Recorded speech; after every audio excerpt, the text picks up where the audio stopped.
함께 올렸습니다. 할렐루야. 오늘 교회 창립 78주년 기념 주일입니다. 78년 동안 한결같은 은혜를 내려주신 하나님께 이 시간에 감사와 영광의 박수를 함께 올리겠습니다. 우리 교회 역사는 78년인데요. 한국교회 역사는 올해가 140년이 되는 특별한 한 해이기도 합니다. 140년 동안 한국교회는 존경받는 교회였습니다. 교회가 존경받는 교회였기 때문에 성도들은 교회에 다니는 것을 굉장히 자랑스럽게 생각했습니다. 교회에 대한 자부심이 전 세계 그 어떤 교회보다도 강한 교회가 한국교회입니다. 근데 2000년대가 시작되면서 한국교회는 전환기를 맞이했다는 얘기를 참 많이 했습니다.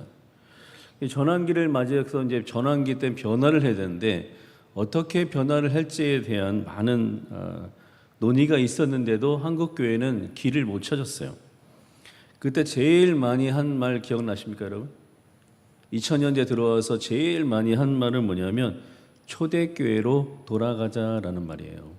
한번 따라 보실까요? 초대교회로 돌아가자.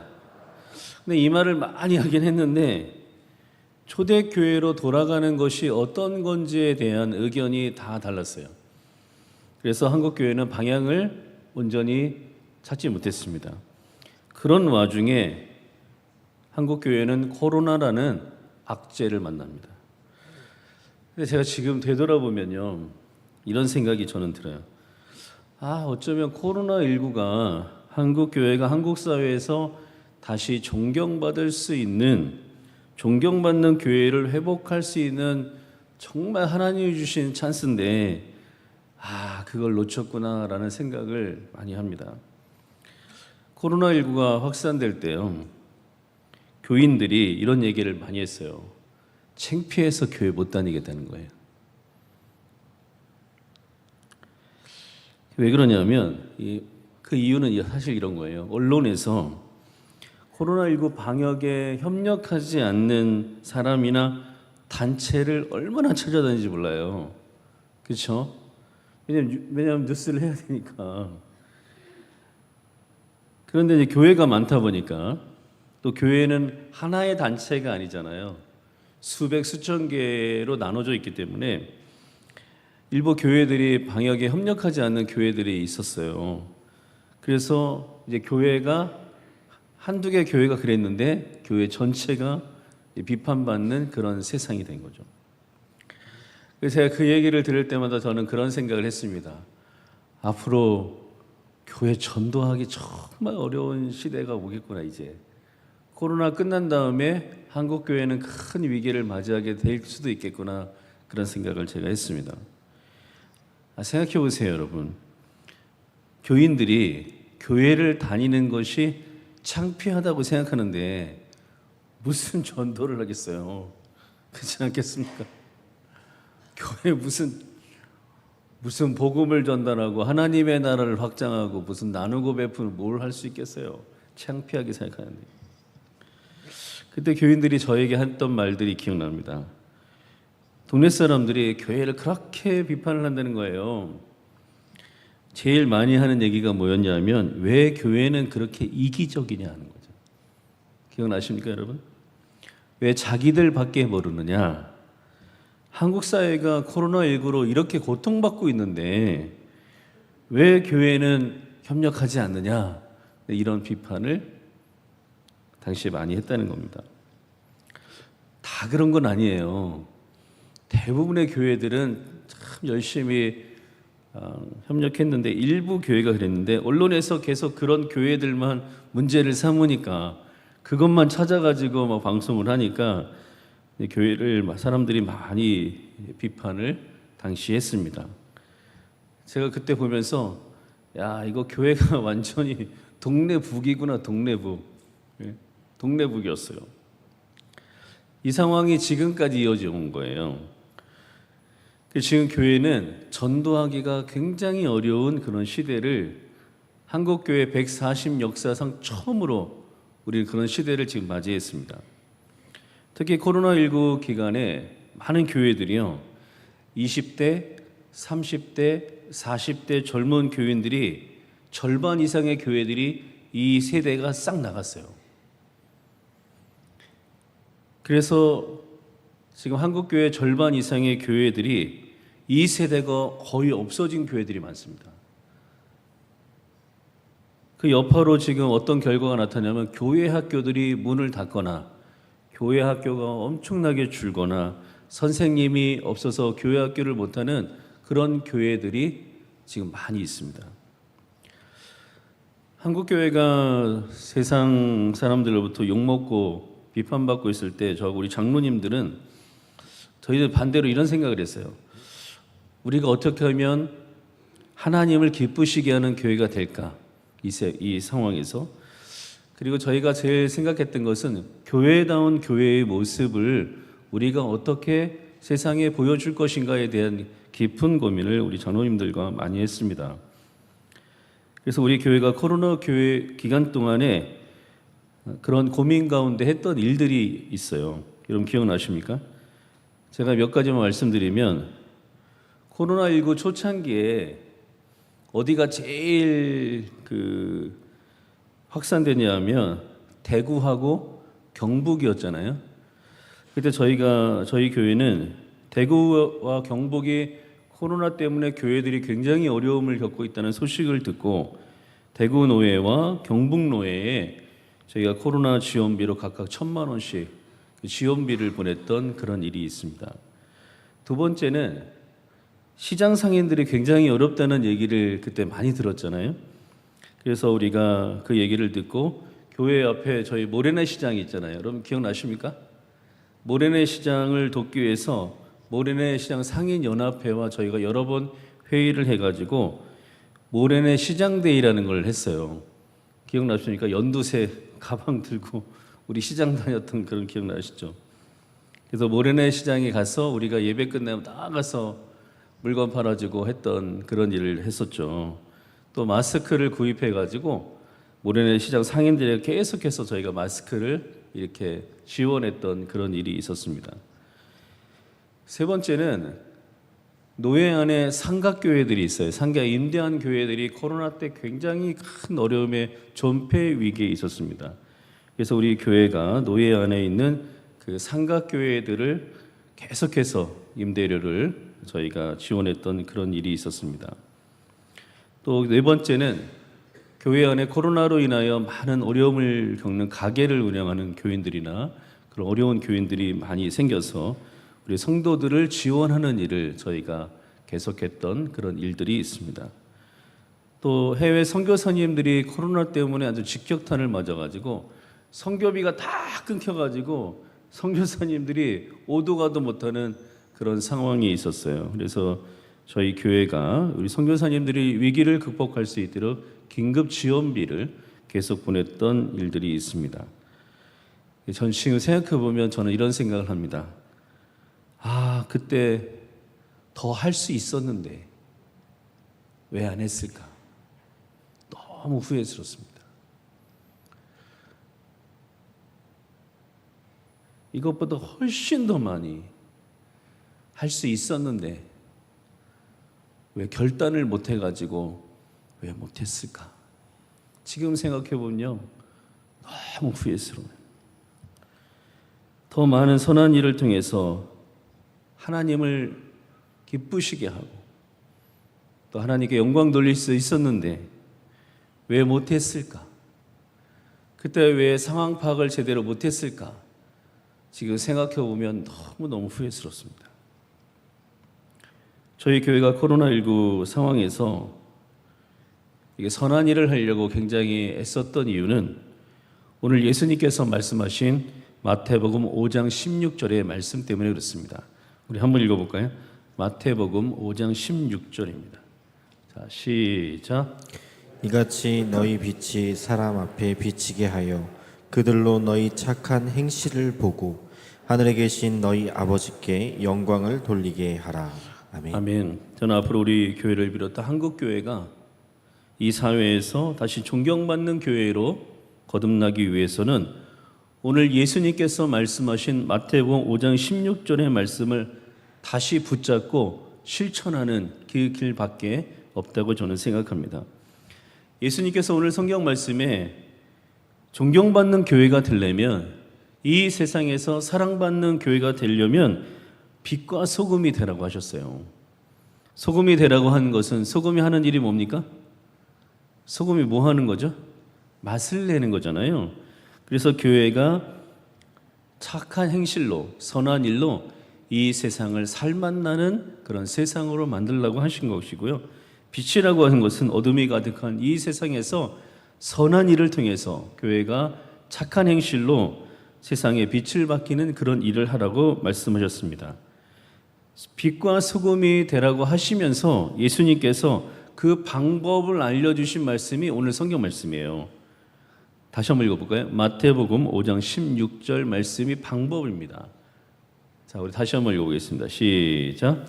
이같이 너희 빛이 사람 앞에 비치게 하여 그들로 너희 착한 행실을 보고 하늘에 계신 너희 아버지께 영광을 돌리게 하라. 자, 너희 빛이 사람 앞에 비치게 하여 그들로 너희 뭘 보고요? 착한 행실. 우리가 하는 착한 행실을 보고 하늘에 계신 너희 아버지께 영광을 돌리라고 하셨습니다. 이 말씀, 우리가 이 세상에서 착한 행실을 할 때, 교회가 선한 일을 할 때, 그때 우리 교회는 존경받는 교회가 된다는 것을 예수님께서 우리에게 알려주신 것입니다. 2000년 동안 교회는요, 오늘 우리가 읽은 마태복음 5장 16절의 말씀을 매우 귀하게 여겼습니다. 그래서 그 말씀대로 살려고 교회와 성도들은 얼마나 노력했는지 몰라요. 그래서 초대교회에 보면은 이런 말씀이 있습니다. 우리 한번 읽어볼까요? 사도행전 2장 44절에서 45절 말씀입니다. 자, 한번 다 같이 읽어볼까요? 시작. 믿는 사람이 다 함께 있어 모든 물건을 서로 통용하고 또 재산과 소유를 팔아 각 사람의 필요에 따라 나눠주며. 자, 구원받은 성도들이 뭐 했다는 거예요? 선한 일을 했다는 거예요. 자, 그 결과로 어떤 일이 일어났을까요? 2장 47절입니다. 자, 다 같이 읽어볼까요? 시작. 하나님을 찬미하며 또 온 백성에게 칭송을 받으니 주께서 구원받은 사람을 날마다 더하게 선한 일을 열심히 하는 교회를 보고 착한 행실을 하는 성도들을 보면서 믿지 않는 사람들이 누구를 찬양했다고요? 하나님을 찬양했다는 거예요. 그리고 교회를 존경했다는 것입니다. 그래서 너도 나도 교회를 다니고 싶어하는 그런 교회가 됐다는 거죠.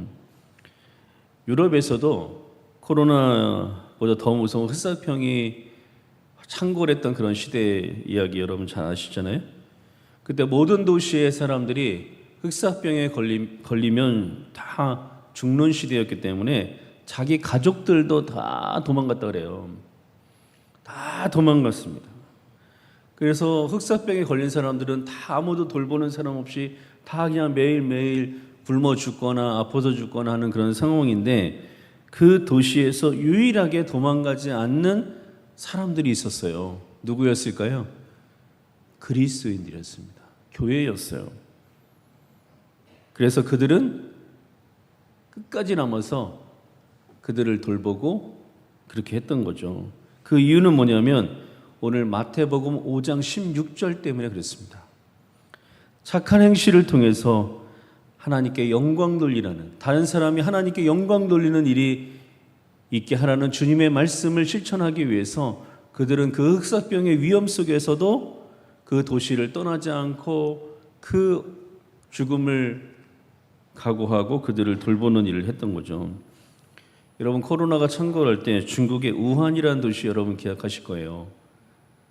우한이 굉장히 오랫동안 봉쇄가 돼 있었습니다. 아주 유명한 사건이었죠.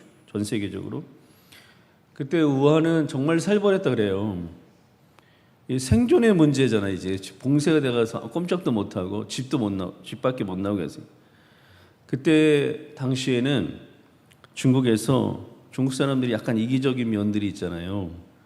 그러니까 자기 가족 외에는 다른 사람들을 돌보는 일이 전혀 없었습니다. 왜냐하면 자기 스스로, 아니 우리 가족도 지금 생존의 문제가 걸려있기 때문에 남을 도와준다는 것은 꿈도 못 꾸는 거예요. 그런데 그 안에 핍박받는 가정교회들이 지하에 많이 있었습니다. 그 교인들이 다 밖으로 그때 나왔어요. 생명을 걸고 그 우한에 어려운 사람들, 그리고 유학생들, 장애인들, 우리나라 유학생들이 우한에 많이 있었거든요. 만약에 그때 우리 중국에 있는 우리 교인들이 없었으면, 가정교회 교인들이 없었으면 유학생들 정말 큰일 날 뻔했다고 합니다. 그래서 그들이 처음에 했던 일은 천으로 있잖아요. 천으로 마스크를 만들어 가지고 그걸 사람들에게 나눠주는 일을 했다 그래요. 그리고 자기들도 지금 먹을 게 없잖아요. 봉쇄돼 가지고. 그런데 그 와중에서도 먹을 것을 그 어려운 사람들, 장애인들, 노인들, 유학생들 그 나누는 일을 거기서 계속했다. 봉쇄가 끝날 때까지 그 일을 했다고 합니다. 우한의 그리스도인들이 왜 그렇게 했을까요? 그 어려움과 위험 속에서 왜 그들이 그렇게 했을까요? 그래서 오늘 마태복음 5장 16절 말씀 때문에 그래요. 이 마태복음 5장 16절에 말씀해 주신 예수님의 말씀대로 살기 위해서 그들은 그렇게 한 겁니다. 착한 행실을 통해서 누구한테 영광을 돌리라고요? 하나님께 영광 돌리라는 그 말씀 통해서 그들은 그렇게 한 겁니다. 2000년 동안 전 세계의 모든 성도들은 마태복음 5장 16절의 이 말씀을 생명처럼 여기고 우리가 존경받는 교회가 되기 위해서, 우리가 하나님께 영광 돌리기 위해서 주신 이 말씀대로 살려고 순교도 두려워하지 않고 이 일을 했던 것을 우리는 알 수가 있습니다. 교회가 마태복음 5장 16절의 말씀을 하나님께서 교회에게 주신 말씀으로 받아들이고, 성도들이 이 말씀을 하나님께서 나에게 주신 말씀으로 받아들이고 실천하고 그렇게 살 때 교회는 존경받는 교회로 그 사회에서 인정을 받았습니다. 한국교회도요, 마찬가지예요. 한국교회 초창기에도 성도들과 교회가 선한 일 하는데 얼마나 열심히 했었는지 몰라요. 그래서 한국 사회는 140년 동안 한국 사회에서 존경받는 교회가 됐던 겁니다. 초창기에 한국교회 성도들은 마태복음 5장 16절의 말씀을 다 외우고 다녔어요. 이 말씀대로 살려고 얼마나 노력을 했는지 모릅니다. 그래서 교인들은 선한 일을 하는 일에, 그리고 착한 행실을 통해서 하나님께 영광 돌리려고 이 세상 사람들이 우리의 착한 행실을 보고 하나님께 영광 돌리는 일을 하려고 얼마나 노력했는지 몰라요. 여러분, 예전에 가난한 거지들이 집집마다 돌아다니면서 이렇게 깡통에다가, 기억나십니까? 깡통 들고 다니면서 밥 얻어먹고 다닐 때 있잖아요. 교인들은 어떻게 했는지 아세요, 여러분?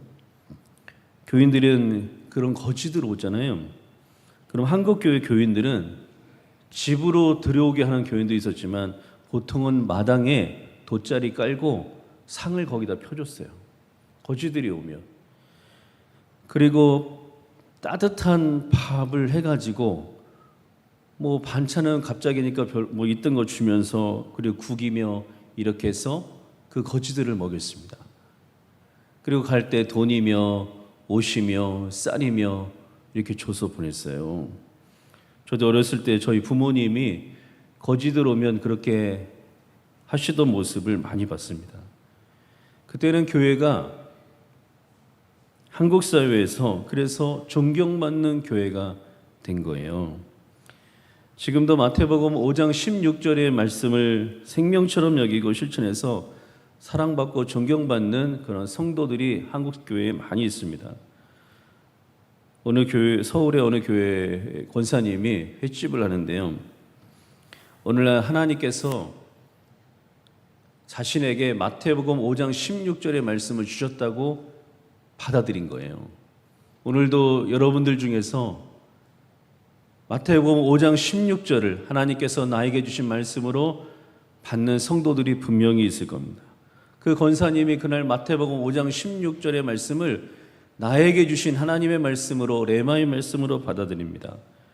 너희 착한 행실을 보고 그들이 하나님께 영광을 돌리게 하라. 이 말씀대로 살기로 결단을 했어요. 그래서 이 말씀을 받고 처음에 그 횟집하는 직원들에게 착한 행실을 하기 시작했어요. 어떤 직원이 이가 다 상해가지고 돈이 없어가지고 치과를 못 가는 그런 그 자기 직원들이 있다는 걸 알았어요. 어떤 직원 한 명이. 그래서 치료비가 400만 원이었다 그래요. 그래서 그 권사님이 몰래 그 400만 원을 주고 그 일을 치료하도록 그렇게 했습니다. 직원 중에 아들이 대학을 갔는데 너무 가난해서 등록금 때문에 막 고민하고 막 그러는 직원 가불해달라고 막 쩔쩔매는 그 직원이 있는데 그 직원에게 1년 동안 2번의 장학금을 그 권사님이 줬다 그래요. 몸이 아픈데 병원비가 많이 나와서 또 수술해야 되는데 수술 못하는 그 직원 얘기를 듣고 병원비하고 수술비 다 대주고 그리고 퇴원하면 다시 일할 수 있도록 약속까지 했다 그래요. 그래서 그 직원이 몇 달 동안 잘 치료하고 수술해서 다시 그 가게에서 일할 수 있도록 그렇게 한 일도 있다고 합니다. 노량진 그 수산시장이나 횟집 같은 데는 대리운전하는 사람들이 많이 있잖아요. 회 먹으면 술 먹으니까. 그럼 거기에 어떤 대리운전하는 사람이 딱한 얘기를 듣고 그분의 도움을 줘서 그 문제를 또 해결하니까 그가 감동해서 권사님처럼 교회를 처음 나오게 한 일도 있다 그래요. 여러분 이렇게 살면은 다 퍼주다가 망할 것 같잖아요. 근데 그 직원들 있잖아요. 그 직원들을 다 그렇게 돌보는 거예요. 직원은 착한 일을. 근데 직원들이 그 횟집에 딱 일단 들어가면 그 횟집 나가겠습니까? 안 나가겠습니까? 절대 안 나가겠죠. 그 직원들이 그 횟집에서 일을 할 때 자기 일처럼 하는 거죠. 다 주인처럼 일을 하는 거예요. 횟집이 잘 되겠죠. 너무 잘 되는 거죠. 가끔 수산물 무슨 문제 생길 때 있잖아요. 예. 거기 노량진 수산시장 아니면 그 횟집들 다 문제가 있어도 그 횟집은 끄떡없는 거예요. 왜 그럴까요? 그 직원들이 지키는 거예요. 거기를. 그 권사님이 그렇게 선한 일 많이 했는데 주님께서 물질의 복을 채워주셔서 지금 성부로 잘 살고 있습니다. 우리 교회도 그 권사님처럼 오늘 주신 마태복음 5장 16절의 말씀대로 착한 행실을 통해서 하나님께 영광을 돌리려고 하는 분들이 얼마나 많은지 몰라요. 어제 남원의 원천교회 선교했잖아요. 비가 얼마나 많이 왔는지 몰라요. 저는 그 시작하는 그 시간에 맞춰서 이제 갔거든요. 지리산 그쪽 남원을 딱 들어가는데 앞이 안 보여요. 앞이. 비가 얼마나 많이 오는지. 큰일 났다. 오늘 선교 다 했다. 오늘 그냥 아무것도 못 하겠구나. 제가 이런 생각을 했어요. 그래가지고 이제 거길 이제 맞고 들어가는데 우리 교회 남신도 회원들하고 여신도 회원들이요. 그 비를 다 맞고 그늘막을 치거든요. 저희가 그늘막 한번 가보세요. 그늘막을 치는데 그늘막 위에다가 비닐을 다 씌웠더라고요. 넓게. 그러니까 비가 안 오잖아요. 엄청나게 큰 텐트예요. 몇백 명이 들어갈 수 있는 텐트를 만들어 놨더라고요. 비를 다 맞고 다 막 그러면서 남신도 회원들은 아주 그냥 흠뻑 쳤어요. 그 억수로 비 오는데 그 텐트 치고 하는데 얼마나 힘들었겠어요. 또 여신도들은 그 삼계탕 끓이고 하는데 얼마나 힘들었겠어요. 정말 감동적이었어요. 끝났는데 원천교회 그나마 원천교회 교인들과 그 주민들이 오늘 우리 교회 하는 거 보고 너무 큰 감동을 받았다고 하더라고요. 근데 권사님인 것 같은데 한 분이 막 따라오시는 거 이렇게 마지막 가는데 저희가 막 가고 있었는데 막 따라와요. 그러면서 이런 얘기를 하시더라고요. 아니 우리가 무엇이 간데 도대체 우리 교회하고 무슨 인연이 있길래 목사님, 교인들하고 이렇게 많이 와서 이 비 오는데 비 다 맞아가면서 이렇게까지 우리를 섬겨주냐고. 너무너무 고맙다. 막 눈물이 글썽글썽 해가지고 어제 저랑 같이 그 장면 보신 분들 있을 거예요. 어제 하루 종일 우리를 대표해서 우리 교회 남신도들과 여신도들이 착한 행실을 통해서 하나님께 영광 돌린 줄로 믿습니다. 어제 그 비를 맞으면서도 착한 행실을 통해 하나님께 영광 돌린 우리 성도님들 위해서 여러분 박수 한번 보내주시기를 바랍니다. 여러분, 앞으로 우리 교회를 비롯한 한국 교회가 다시 이 한국 사회에서 존경받는 교회가 되려면요, 오늘 주님께서 주신 이 마태복음 5장 16절의 말씀을 생명을 다해서 우리가 다시 실천하는 길 외에는 없습니다. 우리 교회도 앞으로 마태복음 5장 16절의 말씀을 우리에게 명령하신 하나님의 말씀으로 받아들이고 실천할 때 이 사회에서 존경받는 그런 교회가 될 줄로 믿습니다. 우리 다시 한번 마지막으로 한번 읽어볼까요? 마태복음 5장 16절입니다. 큰 소리로 한번 읽어보겠습니다. 시작. 이같이 너희 빛이 사람 앞에 비치게 하여 그들로 너희 착한 행실을 보고 하늘에 계신 너희 아버지께 영광을 돌리게 하라. 아멘. 앞으로 마태복음 5장 16절의 말씀을 나에게 주신 그런 레마의 말씀으로 받아들이시고 그 마음에 새기고 각자의 삶 속에서 착한 행실을 통해서 선한 일을 통해서 함께 존경받는 교회를 이루어가는 복 있는 성도들이 다 되시기를 주님의 이름으로 축원합니다. 기도하겠습니다.